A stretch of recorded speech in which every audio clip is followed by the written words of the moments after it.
I don't know. Well, I'm colourblind, so any colour needs to be bright and real for me to be able to see it. And I don't know, we've always loved that colour. Yeah.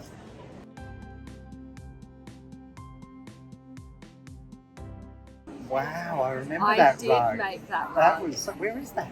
Well, it's in the roof of the old house. Wow, we need to get that out. No, it was really cool. Yes. Yeah, we do. The famous things like the Olympic rugs and all those sort of things, yeah, we keep them, and yeah, actually quite special. But we have a lot of other ones just from normal events and stuff. Lots of trophies. Lots of trophies, rugs, yeah. We keep most of them. I keep my important ribbons, like the 5-star 6, kept that.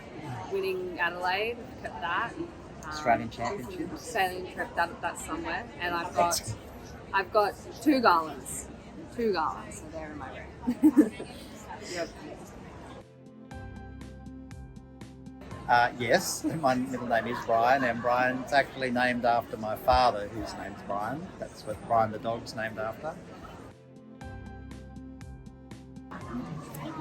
We had a Labrador, and then his name was Henry, which is Mum's dad's name.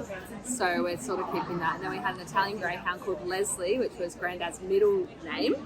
And then after that, we've had retrievers. And as a kid, we had corgis when I was really young. They used to bite us all the time.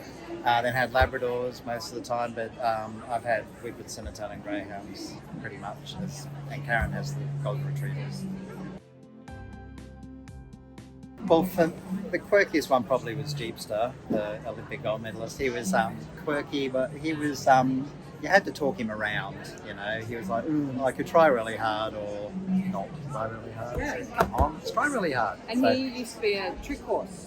So yeah, he knew a few tricks. We could do a bow and sort of Spanish walk and that sort of stuff.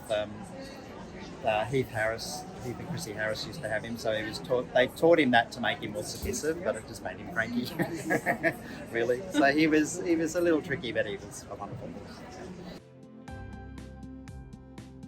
Absolutely. The first good horse I had in Pony Club, my father was an auctioneer. No one paid for it. They bought it and didn't pay, so we ended up with it. It's called Radical. It was a beautiful thoroughbred, lovely temperament, and never ever touched a jump. And I just thought that was normal. Gallop over jumps and never touch them. So you win a lot of ribbons, and he won the state and national eventing championships. And I knew nothing about eventing. I just rode him around. No?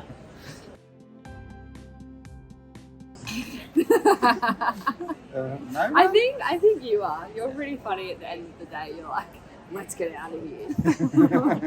Let's get home. Let's get out of here. Go and get McDonald's. Yeah.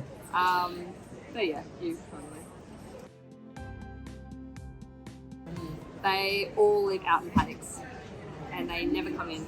So they're pretty lucky. And because they live out all the time, they're super used to it and they're all really well behaved. They don't usually run around. They just, yep. It's good for them mentally and physically, I think. The only time they ever come in is if they've got an injury or it's flooding, maybe. Maybe a couple of times we had to bring them up into the stables when the paddocks don't have any paddock left. Yeah, they're good. We put them off the truck and yeah, they hang out with one another. They're used to hanging out and they're pretty good. Dad, Gemma's one, he is fairly food obsessed, so no horse can be near him when he's being fed, so you have to watch that a little bit. But they're just a bit bigger than the stables and it's nice for them. Yeah. Yeah, very much so. It was one of the first one, the real one, where we're galloping around. We did a lap or two, and then they ran out in front of us and said leave. So we went around them, and we went around a couple more times, and then they made us leave, and we went around them, and so we did a lot of that. And they asked us to come back the next day to just bring the horses back out and do another victory lap. So it was really nice. Netflix. I like to go to the northern beaches because that's where my partner is and my sister and all my friends. So I'm usually in the car driving to the northern beaches. No, we just fake it. No, he's my best friend, that's for sure. Absolutely. Just recently I've become a B categorised rider.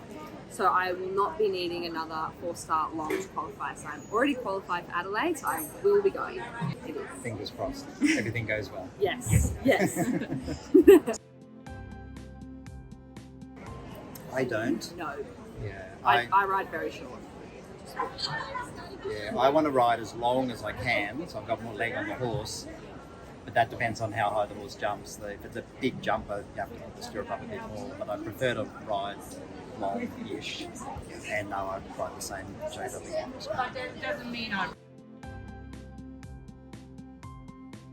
Oh yes, yes, a lot. The technology. I've always been at the forefront of technology, really, with the air panels and the adjustability of the saddles. And now, to me, the leather is unbelievable. Such good quality leather. They're a little Really sticky, the saddles, and they're just lovely to ride in, and the perfect balance. And if it's not perfect balanced, you can adjust it. So it is. To me, the elevation was fine. It was lovely. I was very happy, and then I just sat in the Victrix and went, "Wow, this is better for me." And it's all individual. There's a few other saddles that I'm not so good in, but both of those are lovely. Yeah, I actually I couldn't get my position strong enough in the elevation. And then when the Victrix came out, I jumped a couple jumps in it and I went, oh my God, this is a miracle. And now I'm jumping, like meter 80 now. Did a 6 bar in my Victrix, meter 80. It's very good saddle.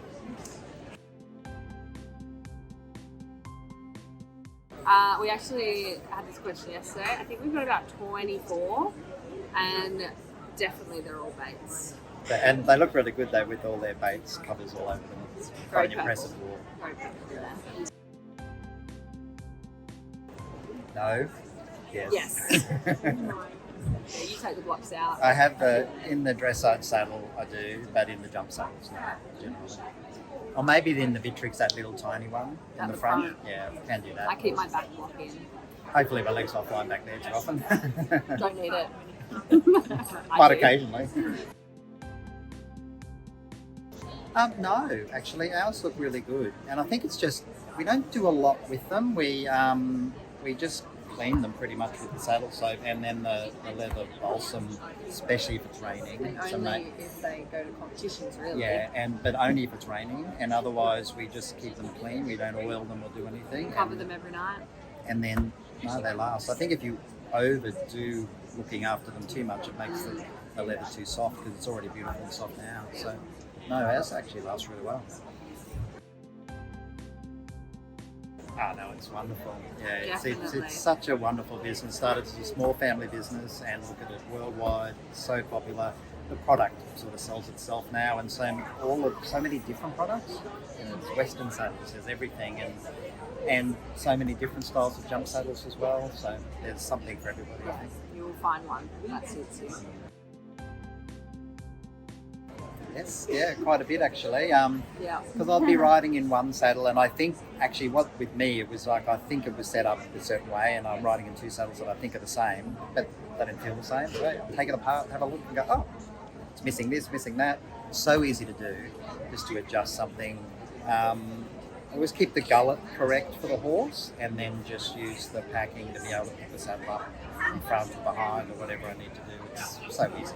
I fit all my saddles. The thing with the air panel too, though, is the horse is always going to be comfortable because that air panel will sort the horse's it will never comfort sit on as them. well. So then, but I want to be comfortable too. So it's not all about me. Me too. Yeah. Yes, they do. Of course.